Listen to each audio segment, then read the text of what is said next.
I saw something today I should never have seen. My own son Marcus, the man I raised with so much love, rifling through my documents like a thief in my own home. And the worst part is, he doesn't know I saw him. He doesn't know the security camera I sent to be repaired is working perfectly again. It all started 3 days ago when I called the technician to fix the surveillance system. It had been broken for weeks, and I felt vulnerable. A 68-year-old woman living alone after Marcus and his wife, Angelica, insisted on moving in with me to take better care of me. How bitterly ironic. I completely forgot to mention to them that I'd hired someone for the repair. I was so used to them controlling every aspect of my life that it simply slipped my mind. But thank God it did, because otherwise I would have discovered the truth too late. This morning, after Marcus supposedly left for a job interview and Angelica went to the grocery store, I decided to check if the cameras were working on my phone. The app the technician had installed let me see the whole house in real time. At first, I thought about testing it later, but something urged me to do it immediately. I tapped the screen, and there they were, crystal clear images of my living room. My heart stopped. Marcus and Angelica hadn't gone anywhere. They were right there in my living room with all my documents scattered across the coffee table as if it were their personal office. Marcus held my folder of important papers, the one I always kept locked in my bedroom desk. Angelica held papers, examining them one by one in the light from the window. They moved with the familiarity of people who had done this before. "Where's the original deed?" I heard Angelica's voice through the camera's audio. Her tone was cold, calculating. "Albert told us he specifically needs the original document to make the forgery believable." Albert. That name sent a chill down my spine. He was a lawyer Marcus had met at some bar, a shady-looking guy who had always given me a bad feeling. Now I understood why. "It has to be here," Marcus replied, his voice heavy with frustration. "Mom is so meticulous with these things. She keeps everything meticulously organized." That word came from his lips as if it were a curse. The same order and care he had always praised me for, he was now using against me. Angelica moved closer to the window, holding a document up to the light. "Look at this, Marcus. It says the house is worth more than $500,000, according to the last appraisal. Albert was right. It's worth all this effort." The house I bought with the sweat of 30 years of work as a nurse, the house where I raised Marcus after his biological father abandoned us when he was just 5 years old. The house I planned to leave him as an inheritance, not a prize for him to steal while I was still alive. "Once we have the deed in our name," Angelica continued, "we can sell and move her into something smaller.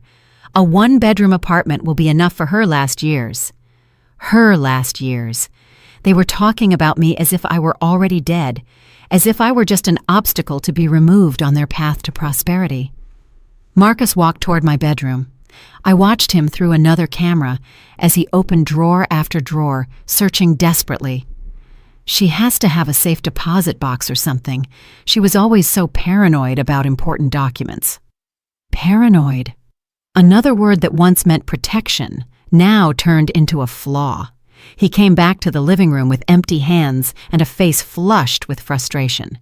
Angelica was waiting, arms crossed, clearly annoyed by the delay. "Albert gave us until Friday to get the original deed," she told him. "Without it, he can't do the job. And without the job, we'll keep living on the crumbs your mother gives us." Crumbs. She called the $700 a month I gave them for their personal expenses crumbs. Money I took from my modest pension to keep the peace in the house. Money that apparently wasn't enough for their ambition. "We'll pressure her more," Marcus said, slumping onto my favorite armchair. "We'll tell her they're medical insurance papers, something urgent she needs to sign. She's been so confused lately she won't even read what she's signing." Confused? It was true that sometimes it took me longer to remember names or dates, something completely normal at my age. But they had been cultivating that narrative, making me doubt my own mental clarity every time I questioned their decisions. "What if she gets suspicious?" Angelica asked. Marcus shrugged with an indifference that broke my heart. "What's she going to do? Call the police on her own son? Besides, once we sign the papers with Albert, it'll be too late to reverse the process." Angelica smiled for the first time in the entire conversation. It was a cruel, satisfied smile. Perfect! Then tomorrow, we'll bring her Albert's forged documents and tell her it's for updating her will. She'll sign without asking questions. They got up to put my documents away, but not as they had found them. They stacked them carelessly, without the order I always maintained. It was as if they weren't even trying to hide that they had been snooping. Before leaving the room, Marcus stopped and looked directly at where the camera was installed. For a moment, I thought he had discovered me, that he knew I was watching them, but he just stood there, thoughtful. "I wish we didn't have to do this," he murmured, more to himself than to Angelica. "Are you getting cold feet?" she asked, her tone a mix of surprise and annoyance. "No, but—" Marcus sighed deeply. "She's my mom, Angelica, the woman who raised me alone, who worked double shifts to give me everything I needed." For a moment, a microscopic flash of hope ignited in my chest. Maybe there was something left of the boy who used to hug me when he had nightmares. Maybe there was still salvation for us. But Angelica walked over to him and put a hand on his shoulder. "Marcus, honey, think about our future. Think about the kids we want to have. Are we going to depend on an old woman who gets more senile every day? This house is our chance to be independent, to build something of our own." And just like that, with those venomous words, the last vestige of my good son disappeared.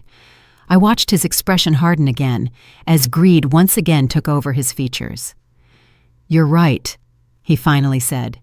"It's time to think about us." They left the room, and I stayed there, sitting in the kitchen, watching my phone screen as if it were a horror movie. But it wasn't fiction. It was my real life falling apart before my eyes.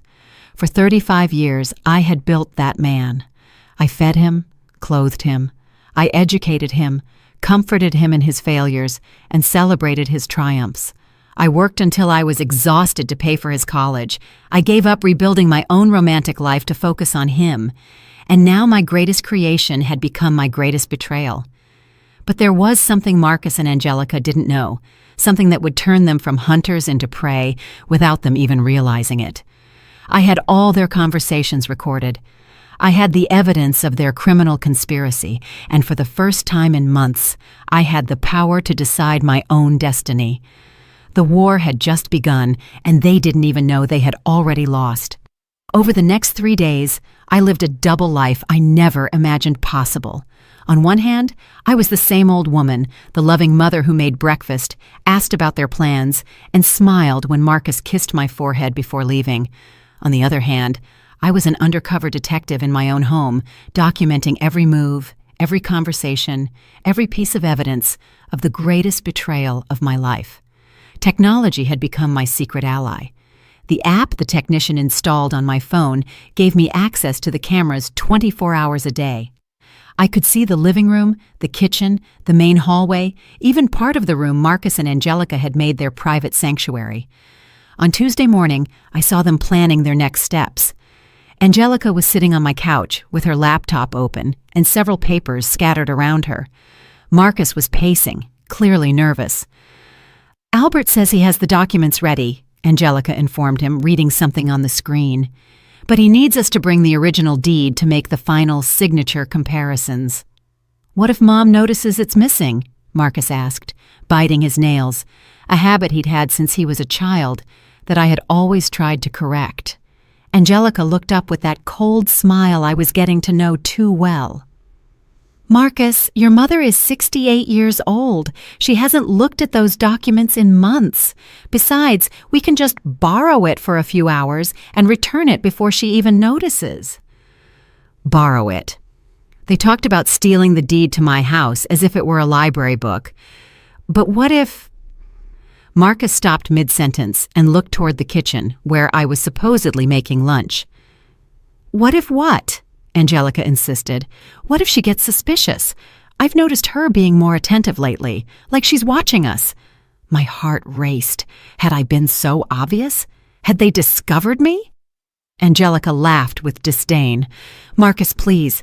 Your mother spends most of the day watching her soap operas and talking to herself.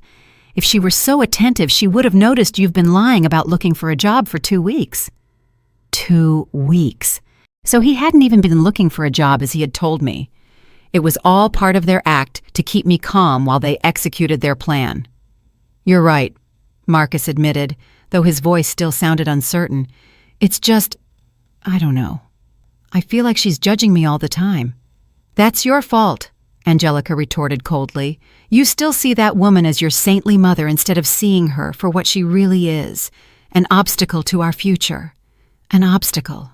The word rang in my head like a funeral bell. For the woman my son had chosen as his life partner, I wasn't a person. I was simply something to be removed from their path. "Besides," Angelica continued, closing the laptop with a thud, "once we have the house, we can look for a decent retirement home for her, something affordable but comfortable. With the $500,000 from the sale, we can invest in our own business, and we'd still have plenty left over to take care of her properly." Retirement home. The phrase hit me like a hammer to the chest. They wanted to sell my house and lock me in an institution with the money from my own property. The cruelty of their plan was so refined, it almost seemed professional. Marcus sat down next to her, and for the first time in days, he seemed to relax. "You really think it'll work?" "Albert's done this before," Angelica replied, stroking his hair as if he were a small child. "He says he has a contact at the public registry who can fast-track the property transfer. The house will be in our names in 2 weeks, tops." 2 weeks. They had everything timed with military precision. "And the money?" Marcus asked. "Albert charges $25,000 for the whole process. It's expensive, but think about it. We're talking about a net profit of over $100,000. It's a worthwhile investment." $25,000. The price they had put on my trust, my home, my dignity as a mother. For the rest of the day, I acted with superhuman normalcy. I cooked their favorite meals. I asked about their plans. I even offered them extra money to go to the movies. Every smile I forced onto my lips physically hurt, but I needed time to process what I had discovered and plan my next move. That night, when they finally went to bed, I sat in the kitchen with a cup of tea and my phone. I reviewed all the recordings from the day, taking mental notes of every important detail. I had complete conversations where they confessed their criminal plan. I had dates, names, specific amounts. I had enough evidence to destroy their lives if I wanted to. But something stopped me from calling the police immediately. Maybe it was the last sliver of hope that Marcus would come to his senses. Maybe it was my need to fully understand how far they were willing to go. Or maybe, in the depths of my heart, I needed a direct confrontation before taking irreversible action. Wednesday dawned with a light rain that beat against the windows like tears from heaven. Marcus and Angelica had breakfast in silence, exchanging complicit glances that I pretended not to notice. There was a different tension in the air, as if something important was about to happen. "Mom," Marcus said after finishing his coffee, "we need to talk to you about something important." Here it was, the moment they had been preparing for. "Of course, my love," I replied, sitting across from them at the dining table. "What is it about?" Angelica cleared her throat and placed a folder I didn't recognize on the table. "Marisol, we've been thinking about your future, about your financial security." "My financial security?" I asked, genuinely confused by the direction of the conversation. "Yes," Marcus intervened, taking my hand with that fake tenderness that now made me sick. "We've been looking into wills, medical insurance, that kind of important thing every person your age should have in order." Angelica opened the folder and took out several documents that looked official. "A lawyer friend of Marcus's helped us prepare some papers to update all your legal documentation. They're standard forms, nothing complicated." Albert. It had to be him who had prepared those fraudulent documents. "What kind of documents?" I asked, feigning the naivety they expected from me. "Basically, it's to ensure that if anything happens to you," Marcus explained, "both your will and the ownership of the house are legally in order. It also includes an authorization for us to handle your medical and financial affairs if you ever can't do it yourself." Authorization to handle my affairs. They wanted me to sign over a complete power of attorney over my life. It's for your own good, Marisol, Angelica added in a syrupy voice.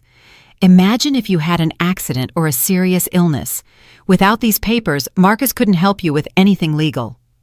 They handed me the documents, and I could see they were full of complicated legal terms, entire paragraphs in small print that were intentionally difficult to read and understand, but I managed to make out a few keywords: transfer, assignment of rights, irrevocable power. I don't really understand all of this, I said, holding the papers and feigning confusion. Could you explain it to me more slowly? I saw a flash of impatience cross Angelica's face, but Marcus maintained his compassionate smile. Mom, they're boring technical things, he said. The important thing is that you sign here, here, and here. He pointed to several lines marked with small X's. The lawyer says it's urgent because there are changes in tax laws that could affect you if you don't update these documents before next month. Lies. It was all a convoluted lie to pressure me into signing without reading. What if I want to read everything first? I asked. I'm a slow reader, but I like to understand what I'm signing. Angelica's mask of patience began to crack. Marisol, it's over 20 pages of legal jargon. It would take you days to fully understand. And as Marcus said, it's urgent. Besides, Marcus added, we trust that the lawyer did everything correctly. He's a very respected professional. Respected. Albert, the man who, by their own words, had done this kind of fraud before. Well, I finally said, putting the papers on the table. Let me think about it until tomorrow. It's a very important decision, and I want to be sure. The silence that followed was so thick you could cut it with a knife. Marcus and Angelica exchanged a look of alarm they tried to hide. Mom, Marcus said, his voice taking on a firmer tone. We really need you to sign today. The lawyer gave us an appointment for early tomorrow, and if we don't bring the signed documents, we'll lose the opportunity. What opportunity? I asked. Angelica leaned forward, her patience finally exhausted. The opportunity to protect you legally, Marisol. Don't you trust us? Don't you trust your own son? There it was, the emotional manipulation they had been saving as their final card, turning my caution into a matter of family trust. Of course I trust you, I lied, picking up the pen Marcus had placed next to the documents. I just wanted to be sure.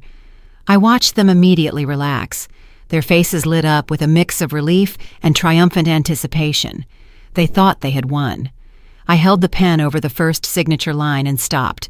You know what? I'm going to call my doctor first to ask if this could affect my medical insurance. Mom! Marcus exploded, completely losing his composure for the first time. You don't need to call anyone, just sign the damn papers! The shout echoed through the house like a gunshot. In that moment, I knew I had gone too far. I couldn't keep pretending. The war had officially begun. Marcus's shout still rang in my ears when I saw his true face for the first time in years. There was no longer a mask of a loving son, no fake smiles, no sweet words, only a man who was desperate and furious because his victim was resisting being devoured. Marcus, I whispered, dropping the pen on the table. Why are you yelling at me? He immediately realized his mistake. I watched as he tried to recompose his facade, as he struggled to regain control of the situation, but it was too late. The beast had shown its fangs. I'm sorry, Mom, he said, running his hands through his hair. I've just been so stressed lately. The financial situation, the job hunt, it's all overwhelming. Angelica put a hand on his arm in a gesture that seemed reassuring, but I knew was a silent warning to control his temper. What Marcus means, she intervened in a calm voice, is that these legal procedures are very stressful for everyone. That's why it's better to get it over with and not prolong it unnecessarily. Unnecessarily. As if my caution were a senile whim and not the basic survival instinct of a woman who had just discovered that her own family was betraying her. I understand you're stressed, I said, getting up from the table, but I'm not signing anything until I'm completely sure what it means. I'm old, not an idiot. The words came out of my mouth with more force than I had used in months. I saw both of them stand still, surprised by my sudden firmness. "Nobody said you were an idiot," Marcus murmured, but his tone had a dangerous edge. "Then don't treat me like one," I replied. "These documents are staying here until I decide what to do with them." I took the papers from the table and put them in the first kitchen drawer I found. It was a symbolic gesture, of course, but I needed to show them I still had control over my own life. Marcus and Angelica stayed at the dining table, whispering so low I couldn't hear them. I retreated to my room under the pretense of taking a nap, but in reality, I wanted to review the recordings of the conversation I had just had. From the privacy of my locked room, I opened the app on my phone. There they were, still sitting in my dining room, but now they were talking in hushed, agitated tones. "This isn't going according to plan," Angelica said, clearly upset. She was supposed to sign without asking questions. "She's been more suspicious lately," Marcus replied, "like she suspects something. Did you tell anyone about our plan?" "Of course not. I'm not stupid." Angelica was pensive for a moment, drumming her fingers on the table. "We need to change our strategy. If she won't sign the easy way, we'll have to pressure her another way." "What do you propose?" "Your mother depends on us financially for a lot of things, doesn't she? Private medical services, big grocery runs, extra expenses." "Yeah, but her pension covers the basics." "Exactly, the basics." Angelica smiled with malice. What would happen if those extra expenses suddenly disappeared? If she had to live solely on her pension? Marcus frowned, not fully understanding where the conversation was going. "Think about it," she continued. "Without our financial support, she'd have to cancel her private medical insurance, depend solely on the public system. Without our car, she'd have to take public transport or expensive taxis. Without our help with the shopping, she'd have to carry heavy bags all by herself." The perversity of their plan began to take shape before my eyes. They wanted to create an artificial crisis in my life to force me to become completely dependent on them. "It's brilliant," Marcus admitted, and the pride in his voice made me feel sick. "If we pressure her financially, she'll have no choice but to sign the documents to ensure our continued support." "Exactly. And if she resists, we just tell her we can't afford to help her because we don't have stable jobs, that we need legal certainty about our shared future to justify that emotional and financial investment." Investment. They talked about taking care of their mother as if it were a business with an expected return on capital. "How long do you think she'll hold out?" Marcus asked. A 68-year-old woman accustomed to a certain level of comfort, suddenly facing severe economic restrictions. Angelica shrugged. 2 weeks tops. 2 weeks. The same deadline they had mentioned earlier to complete the legal fraud. They got up from the table and went to their room. I heard them discussing the specific details of their economic pressure plan. They would cancel my supplemental medical insurance that very day. They would deny me use of the car for my doctor's appointments. They would stop doing the grocery shopping that required carrying heavy bags. It was a plan of economic abuse designed to break my psychological resistance. And the most terrifying part was how well thought out it was. They knew exactly what my vulnerable points were and how to attack them methodically. That afternoon, while I pretended to watch TV in the living room, I watched them execute the first phase of their new strategy. Marcus called the insurance company. "Yes, I want to cancel Marisol Jones's supplemental policy," I heard him say into the phone. "Effective immediately. Correct. I'm her son, and I have legal power for these transactions." Lie. He had no legal power over my affairs, but apparently the company didn't verify that information. Angelica, for her part, reviewed all the expenses they had been covering in recent months. She made a detailed list in her notebook: specialized medications, transportation to medical appointments, grocery shopping, occasional cleaning services. "Tomorrow we start cutting all of this," she told Marcus when he came back from his phone call. "And when she asks why, we tell her we're going through a financial crisis that prevents us from helping her as we used to." "And what if she agrees to live with fewer comforts?" "She won't," Angelica replied with absolute confidence. "I've been observing your mother for months. She's a woman accustomed to a certain order. a certain quality of life. When she feels all that is in danger, she'll sign whatever is necessary to regain stability. They were right about one thing.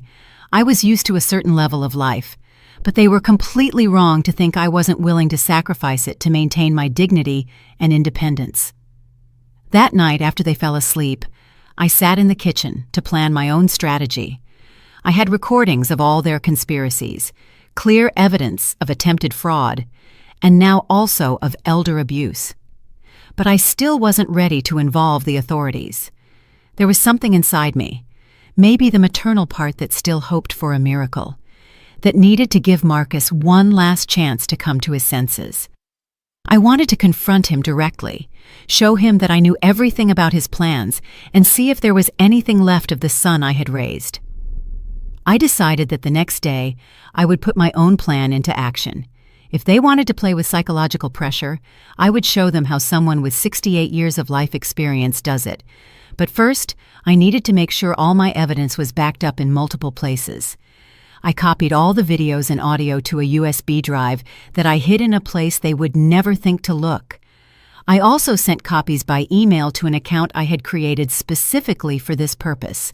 If anything happened to me, if they somehow managed to incapacitate me legally or physically, at least there would be a complete record of their crimes. Thursday dawned with a bright sun that brutally contrasted with the darkness that had settled in my home. Marcus and Angelica had breakfast as if nothing had happened, but I could feel the tension, waiting for the right moment to explode. "Good morning, Mom," Marcus greeted me with false cheer. "Slept like a baby," I lied. In reality, I had spent most of the night awake, planning every detail of what was to come. "Perfect," Angelica said, "because today we need to talk to you about some changes in our financial situation." Here their show began. I sat at the breakfast table, feigning complete innocence about what they were about to tell me. "What kind of changes?" I asked, pouring coffee into my favorite mug. Marcus exchanged a meaningful look with Angelica before continuing. "Well, Mom, as you know, I've been looking for work for several weeks, without success. Several weeks. Another euphemism for I haven't worked honestly in months. And unfortunately," Angelica added, "our savings are running out faster than we expected." Their savings.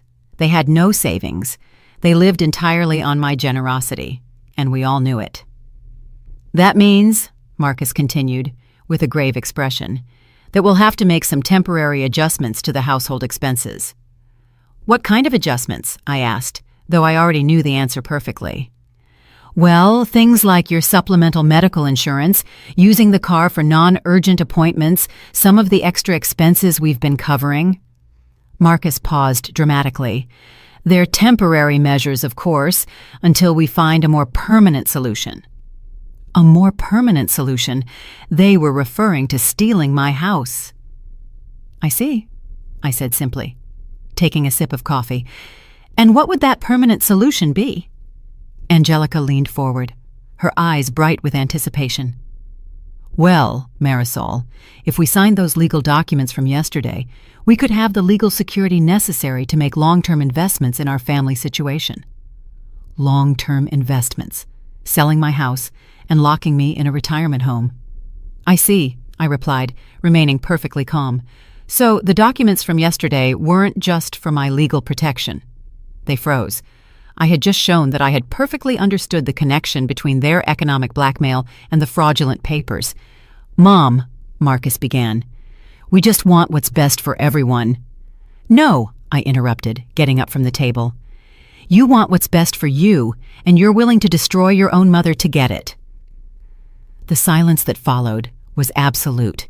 Finally, after days of acting, I had laid all my cards on the table. The war was no longer secret. It was open, declared, and without quarter. The silence in the kitchen spread like an oil slick. Marcus and Angelica looked at me with a mix of shock and calculation, as if they were completely reevaluating their opponent. I was no longer the naive mother they had been manipulating. I was a woman who had discovered their game and was ready to confront them.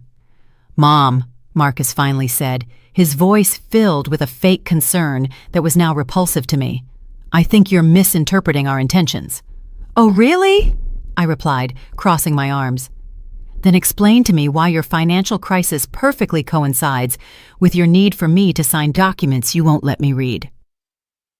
Angelica intervened with that condescending smile she had perfected during months of manipulation. Marisol, I understand you might feel confused by all this complex legal information. I'm not confused, I cut her off sharply. I'm betrayed. The word landed on the table like a bomb. I saw Marcus physically flinch, as if he was finally comprehending the magnitude of what he had been doing. Betrayed, I repeated, savoring each syllable. By the son I raised alone, who I fed with my own labor, who I educated by sacrificing my own comfort. The son who now wants to steal my house while I sleep. I don't want to steal anything from you, Marcus exploded, hitting the table with his fist. Everything I do is thinking about our shared future. Our future, I laughed bitterly. Marcus, your plan includes putting me in a retirement home with the money from my own house. In what part of that plan am I included as family and not as an obstacle? Angelica and Marcus exchanged a look of alarm.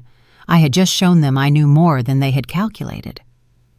I don't know where you get these ideas, Angelica murmured, but her voice had lost all its previous confidence. Ideas? I took my phone out of my pocket and put it on the table. Do you want me to remind you of your exact words about finding something affordable but comfortable for my last years? The color completely drained from their faces. Marcus looked at the phone as if it were a poisonous snake. You weren't recording us, he whispered. No, I replied with deadly calm. You were recording yourselves.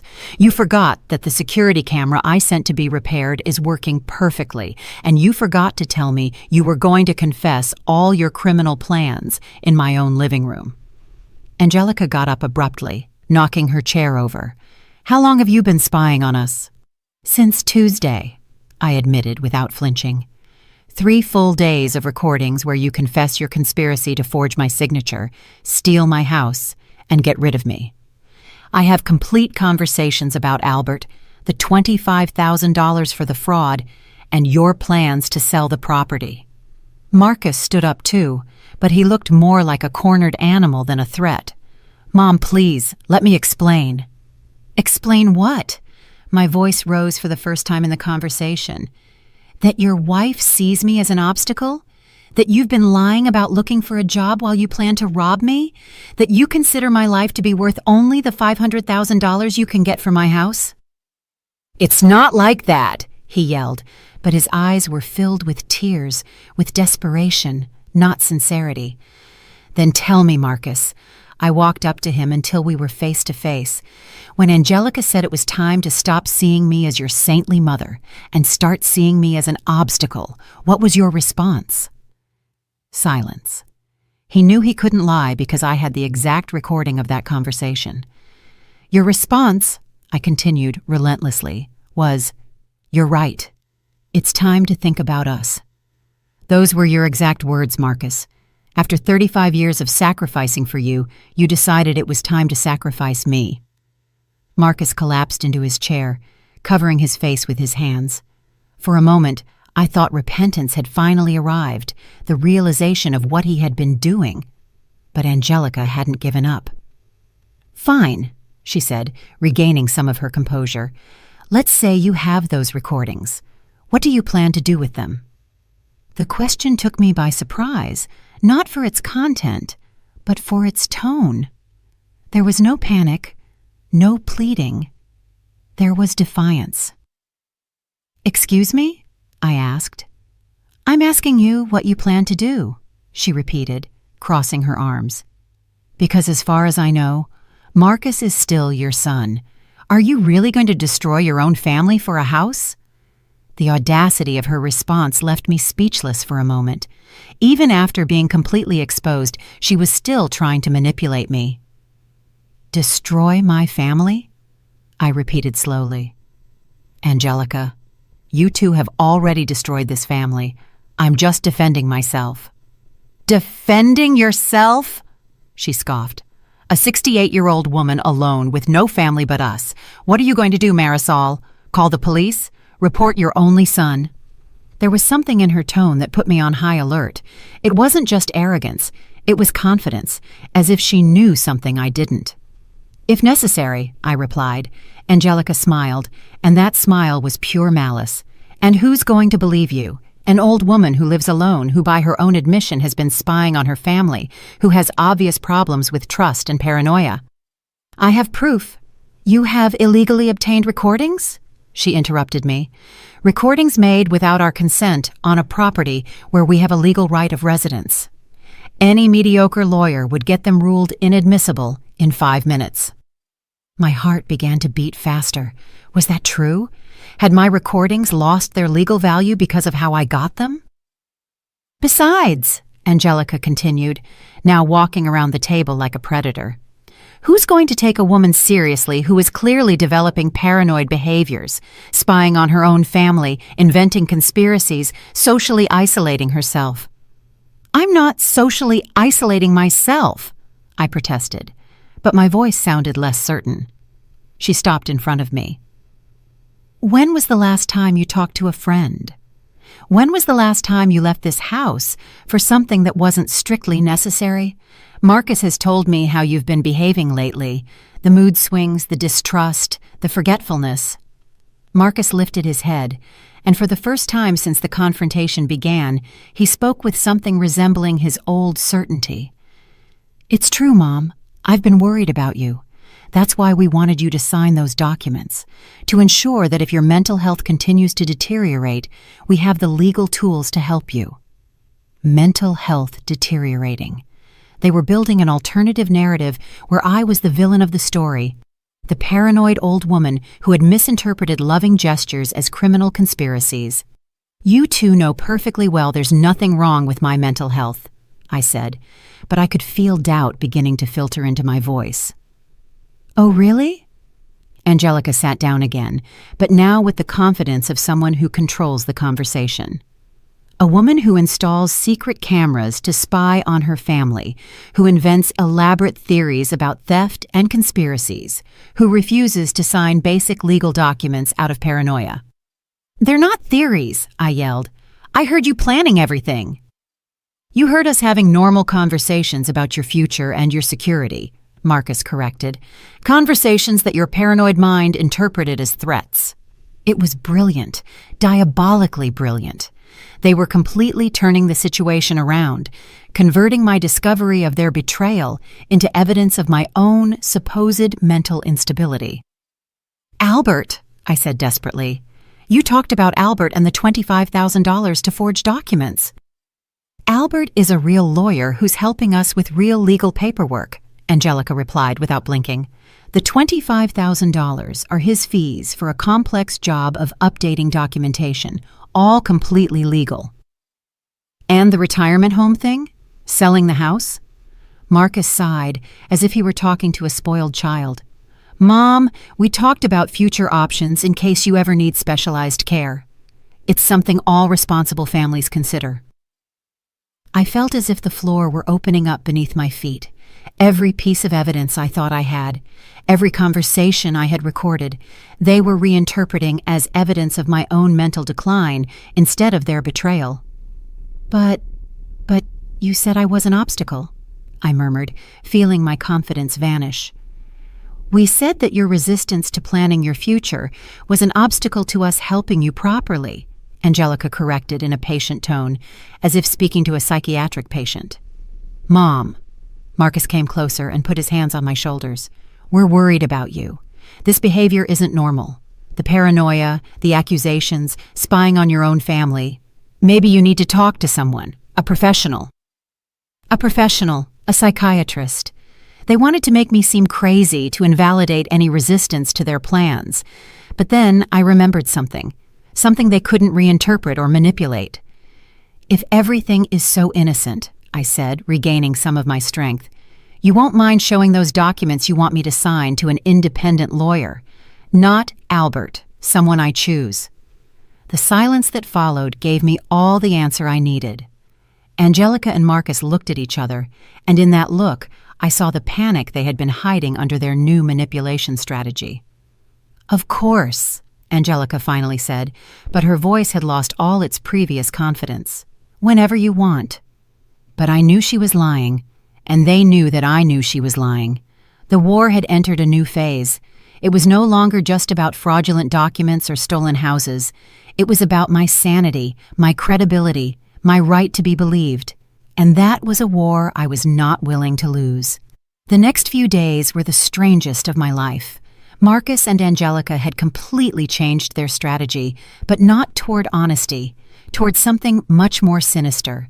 They were treating me as if I were mentally ill and needed specialized care. It all started that same afternoon when I heard Marcus make a phone call that chilled my blood. "Dr. Rodriguez, it's Marcus Jones, Marisol's son," he said from their room, but loud enough for me to hear from the hallway. "I'm very worried about my mother's mental state.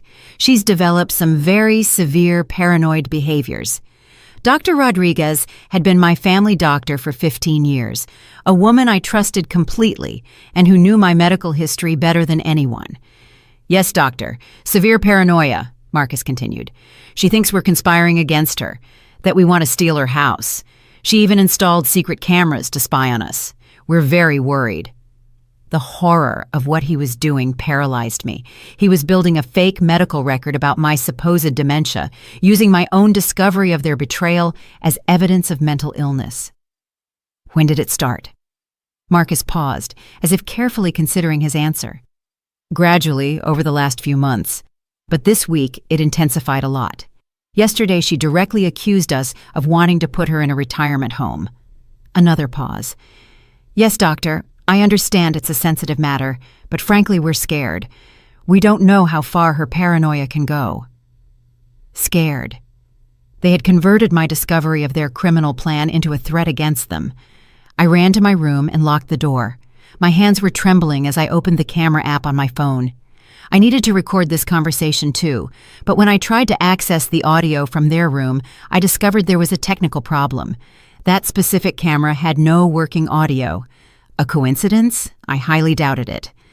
For the rest of the afternoon, Marcus and Angelica treated me with an exaggerated kindness that was more terrifying than their previous hostility. They spoke to me in soft voices, as if I were a small child or a very sick person. "Mom, do you feel okay?" Marcus would ask me every half hour. "Don't you have a headache? Don't you feel confused?" "You look a little pale, Marisol," Angelica would add. "Have you been sleeping well? Haven't you had any strange nightmares?" Every question was a trap. If I said I felt confused, I would confirm their narrative of mental decline. If I said no, they could interpret my denial as evidence that I wasn't aware of my own condition. That night, from my room, I heard them planning the next phase of their strategy. "Tomorrow I'm calling Dr. Rodriguez to schedule an urgent appointment," Angelica said. "We need a professional to officially document the deterioration of her mental state." "What if she refuses to go?" Marcus asked. "She can't refuse. We'll tell her it's a routine checkup for her blood pressure. Once she's in the office, we'll talk to the doctor privately to explain the real situation." "You think the doctor will believe us?" "Marcus, we're her family. We've been living with her, observing her behavior day by day. Besides, paranoia in older adults is very common. The doctor has seen cases like this before." They were right about one thing. Paranoia in older adults existed, and doctors saw it frequently. But what they couldn't fabricate were decades of medical history that demonstrated my perfect mental stability. Or maybe they could. The next day, Friday, Marcus announced at breakfast that he had scheduled a doctor's appointment for me. "It's just a routine checkup, Mom," he said with that new, condescending voice he had developed, "to check your blood pressure and make sure everything is okay." "I don't need a checkup," I replied. "I feel perfectly fine." "Of course you feel fine," Angelica intervened, "but at your age, it's important to have regular checkups. Besides, you've been a little different lately, more nervous, more distrustful." "I'm not nervous or distrustful," I said firmly. "I'm alert because I discovered my own family was betraying me." Marcus sighed dramatically, as if he were dealing with a difficult patient. "Mom, please, nobody is betraying you. Those are exactly the ideas we need the doctor to check out." Ideas. They had reduced my discovery of their criminal conspiracy to ideas that needed medical evaluation. "I'm not going to any doctor," I declared. "Yes, you are," Marcus replied, and for the first time in days, his voice recovered some of its hardness. "It's for your own good." "And if I refuse?" Angelica smiled with that fake sweetness she had perfected. "Marisol, don't be difficult. It's just a routine doctor's appointment." "And if I still refuse?" The silence that followed was telling. I saw in their eyes that they had a plan for that contingency too. "Well," Marcus finally said, "we'd have to consider other options for your safety and ours." Other options. An involuntary psychiatric hold. They were probably thinking that. "I understand," I said simply. That afternoon, while they were supposedly out shopping, I called Dr. Rodriguez directly. "Doctor, it's Marisol Jones," I said when I finally got through to her. "Marisol, what a coincidence you're calling. Your son was here yesterday, very worried about your mental state." My heart sank. Marcus had already planted the seeds of his false narrative. "Doctor, I need to speak with you personally, but not at the appointment Marcus scheduled. In private." There was a pause. "Marisol, do you feel safe in your house?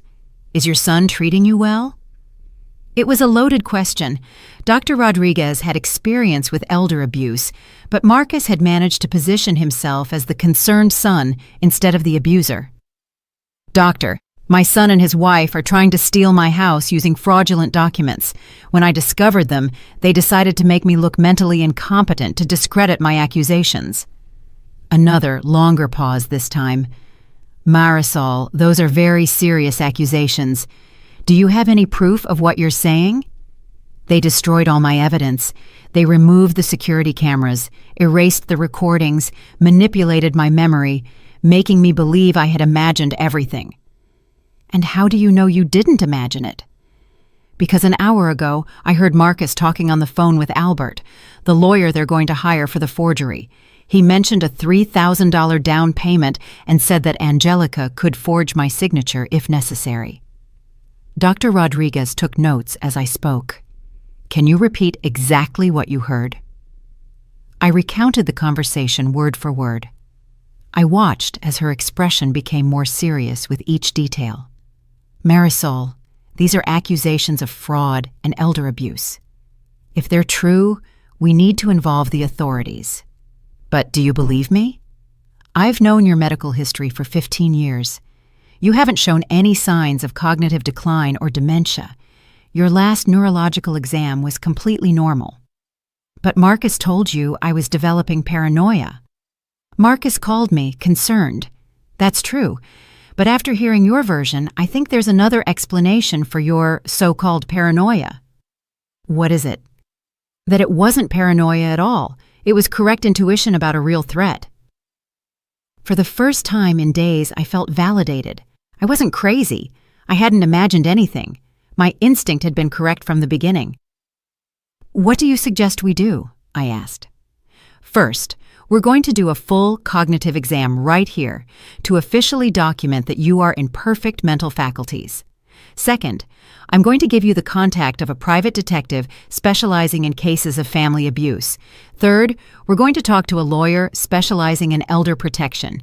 And Marcus can't know anything about this until we have all the legal protections in place." For the next 2 hours, Dr. Rodriguez put me through a complete battery of cognitive tests: short and long-term memory, executive function, spatial and temporal orientation, abstract reasoning ability. I passed all the tests with perfect scores. "Marisol," she finally said, "you have the sharpest mind I've seen in a woman your age. There is absolutely no sign of cognitive decline. I can document that officially." "I already am. This medical report clearly states that you are in full mental faculties and are perfectly capable of making legal and financial decisions." We returned home at noon. Marcus and Angelica greeted me with poorly disguised anxiety. "How did it go, Mom?" Marcus asked. "What did the doctor say?" "She said I'm perfectly fine," I replied with a straight face. that there are no cognitive problems, and that it was probably all just accumulated stress. I watched their faces light up with relief and something I recognized as disappointment. Stress? Angelica asked. Why stress? From living alone, from worrying about the future, from not having clarity about my legal documents, I improvised. The doctor suggested it might be a good idea to finally organize those papers you wanted me to sign. Marcus and Angelica exchanged a look of barely contained triumph. That's great news, Mom, Marcus said. So, are you ready to sign those documents? I think so, I lied. But the doctor suggested it would be good to review them calmly first, to fully understand what I'm signing. Of course, Angelica replied quickly. You have all the time you need. Perfect. We could review them together tomorrow afternoon. I want to be completely sure before I sign. Absolutely. Marcus smiled with that fake warmth I knew too well. But now I also had my own secret agenda. That afternoon, while they thought I was taking a nap, I was on the phone for hours.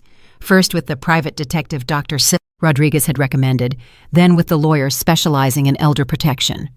Mrs. Jones, the detective told me, we need direct evidence of their fraudulent plan. Would you be willing to wear a hidden microphone to record their conversations? Is that legal? Perfectly legal to record conversations in your own home when there is reasonable suspicion of criminal activity. Then yes. Perfect. We'll install the equipment first thing in the morning. We'll also place hidden cameras in your living room and dining room. The lawyer was just as direct.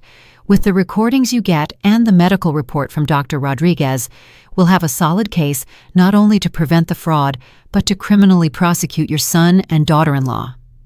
Criminal prosecution, conspiracy to commit fraud, attempted document forgery, financial elder abuse. We're talking about several years in prison.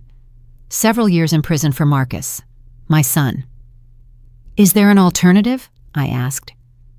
Could we offer them a deal where they completely abandon their criminal plans in exchange for not pressing charges? But we would need solid evidence first to have negotiating power. That night, while Marcus and Angelica celebrated in whispers what they believed would be their imminent victory, I carefully planned the trap I was going to set for them. The next day, during our review of the documents, I would have high-quality recordings of everything they said. Finally, I would have the irrefutable evidence I needed. The hunter had officially become the hunted, but they didn't know it yet.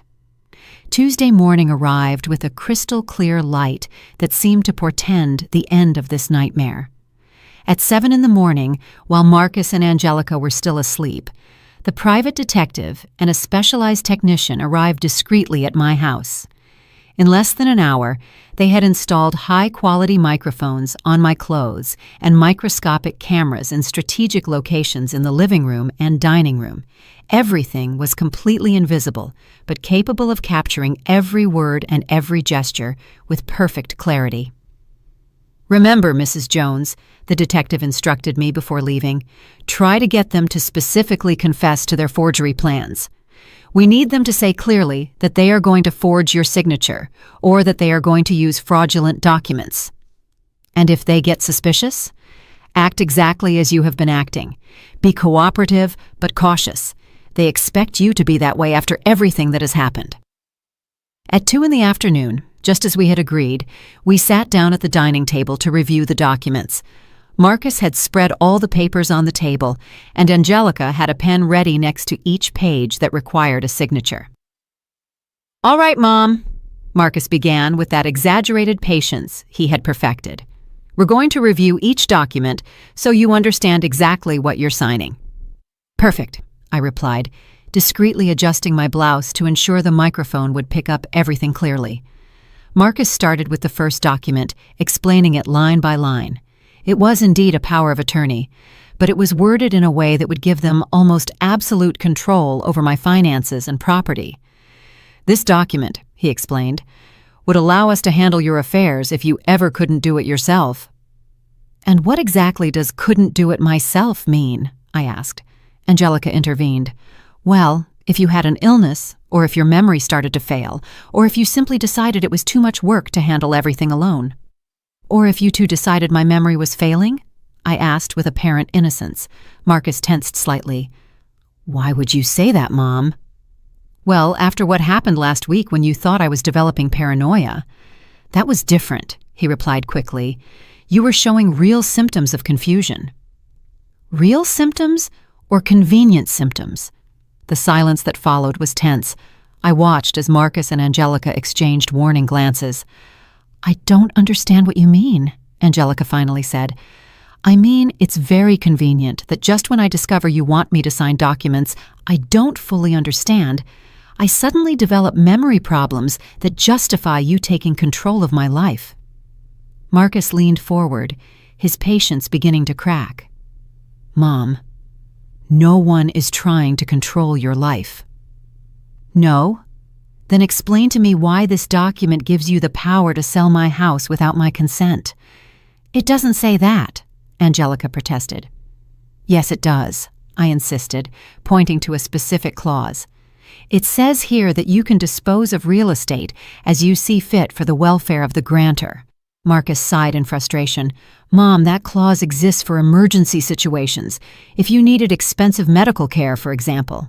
Or if you decided I needed care in a retirement home. Why do you keep talking about retirement homes? Angelica's voice had a sharp edge. Because I heard you say that with the $500,000 from the sale of the house, you could find something affordable but comfortable for my last years. This time, the silence was absolute. Marcus had gone pale, and Angelica seemed to be quickly calculating her options. I don't know what you're talking about, Angelica finally muttered. Of course you do. Just as you know that Albert isn't a legitimate lawyer, but someone who specializes in forging documents. Marcus abruptly got up from the table. Where did you hear that name? On your phone call yesterday morning, when you told him the old lady was more alert than expected and that Angelica could forge my signature if necessary. The mask finally fell completely. Marcus looked at me with a mix of panic and fury that reminded me of the child who used to throw tantrums when he was caught in a lie. You've been spying on us, he accused. I've been protecting myself, I corrected. From my own son, who decided that robbing me was easier than working honestly. Angelica approached me with slow, deliberate movements. Marisol, no matter what you think you heard, you have no proof of anything. I have no proof? I got up from the table, feeling a strange calm come over me. Are you sure about that? Completely sure, she replied with arrogance, because we made sure you had no proof, like when we removed the security cameras overnight. Exactly, Marcus said, having regained some of his composure, believing he had won. Like when we erased all your imaginary recordings and replaced your USB drive. And like when you fabricated fake alibis for Tuesday morning? That too, Angelica admitted with a cruel smile. Marcus never had job interviews that day. He was here with me planning exactly how to handle a meddlesome old lady. And the WhatsApp messages with the companies? Fake, Marcus laughed. It's incredibly easy to fake WhatsApp conversations when you know how. So you admit that it was all a setup to make me believe I was crazy? We admit you're a stupid old woman who almost ruined a perfect plan, Angelica exploded. But it doesn't matter, because in the end, you're going to sign these documents anyway. And if I refuse? Marcus smiled with pure malice. Then we'll have to resort to Plan B, a fake medical certificate that declares you're not in the right mental state to handle your affairs. We have contacts who can arrange that for the right price. And then? Then Angelica walked up to me until she was inches from my face.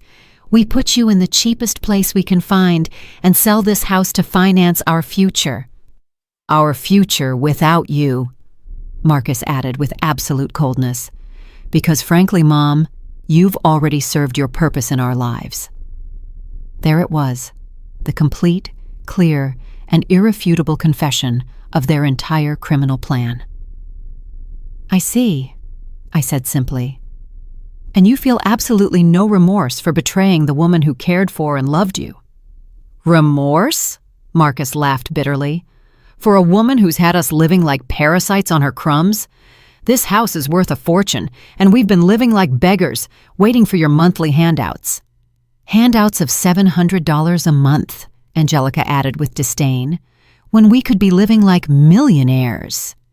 "Millionaires?" I repeated. "With my money?" "With the money that's rightfully ours," Marcus corrected. "I'm your only son. This house should be mine by right. By right of having endured 35 years of your emotional manipulation, your maternal blackmail, your constant need for control." "I see," I said, walking slowly toward the window. "So, all of this is my fault?" "Completely your fault," Angelica confirmed. "If you had been a less selfish mother, if you had given us access to your money voluntarily, none of this would have been necessary." I stayed silent for a long moment, looking out at the yard where I had taught Marcus to ride a bike, where we had played when he was a child, where I had dreamed that someday grandchildren would be running.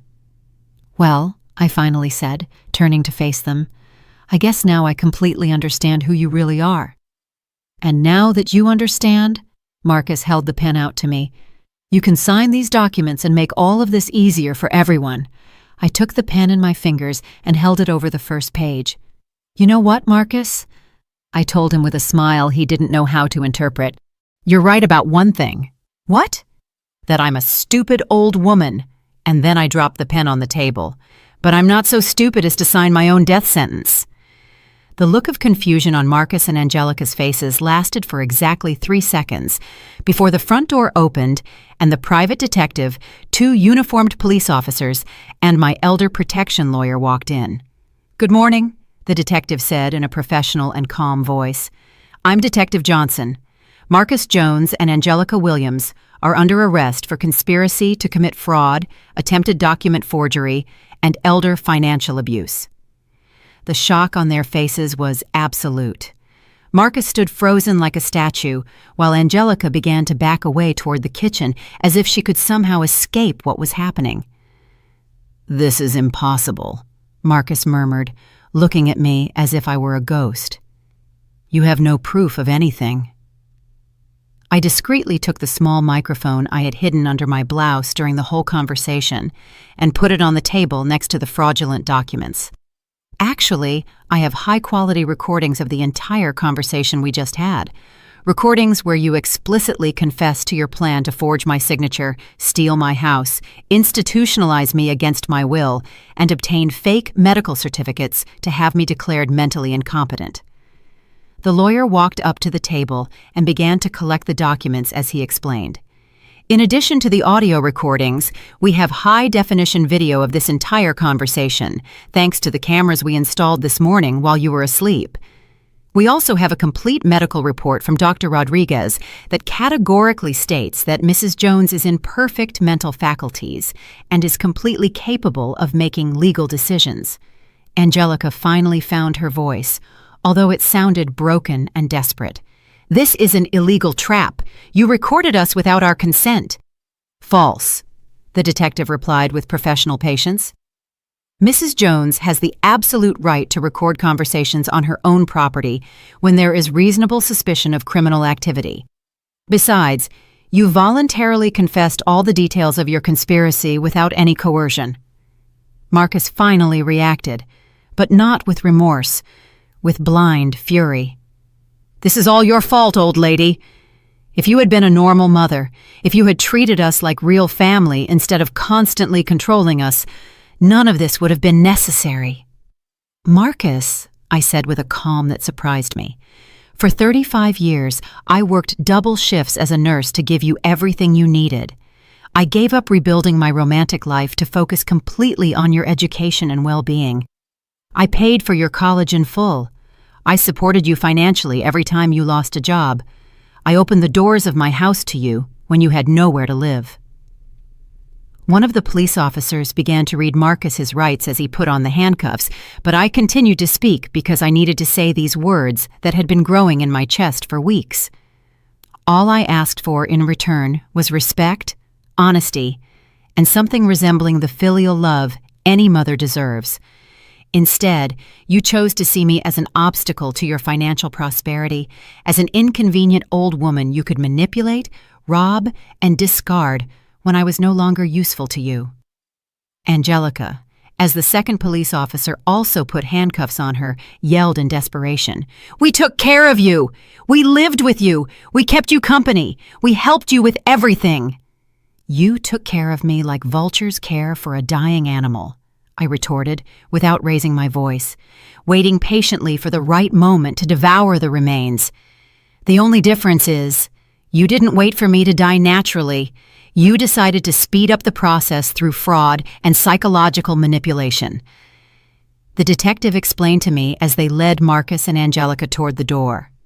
"Mrs. Jones, with the evidence we've collected, the prosecutor is prepared to file charges for criminal conspiracy, attempted fraud, document forgery, elder financial abuse, and psychological manipulation with the intent to mentally incapacitate a victim.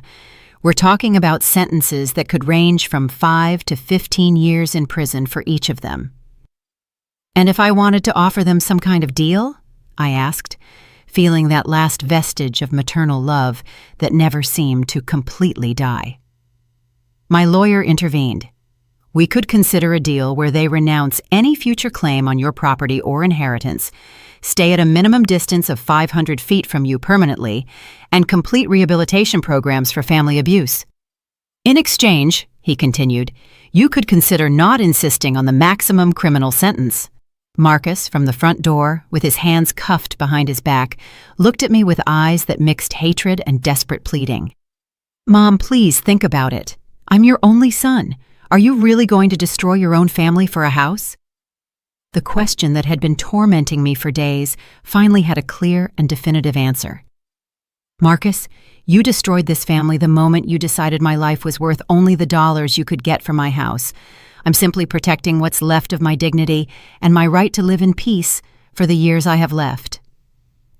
After Marcus and Angelica were taken away, I was alone in my house for the first time in months.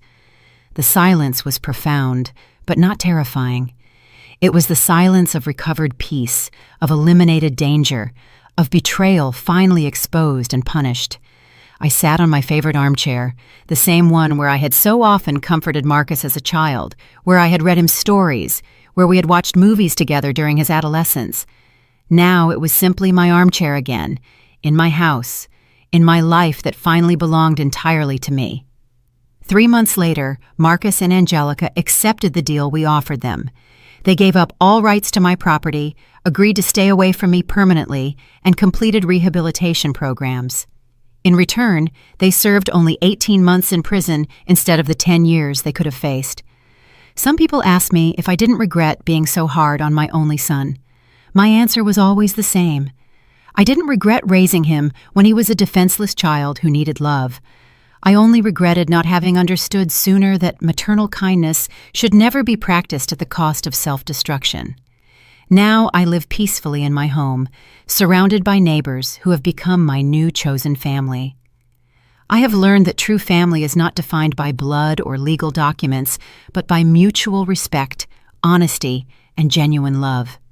And when I look back at everything I went through, I realize that the woman who emerged from that experience is stronger, wiser, and infinitely freer than the one who entered it. Sometimes, to save yourself, you have to be willing to lose the ones you thought you loved the most. Did you like my story, and which city are you listening from? Let's meet in the comments. If you like the story, you can support me by sending a super thanks so I can keep bringing more stories like this. Thank you so much for your sweet support. I'm looking forward to your comments on the story. On the screen, you can see 2 new life stories that I highly recommend. There's so much more on my channel. Don't forget to subscribe. See you in the next life story with love and respect.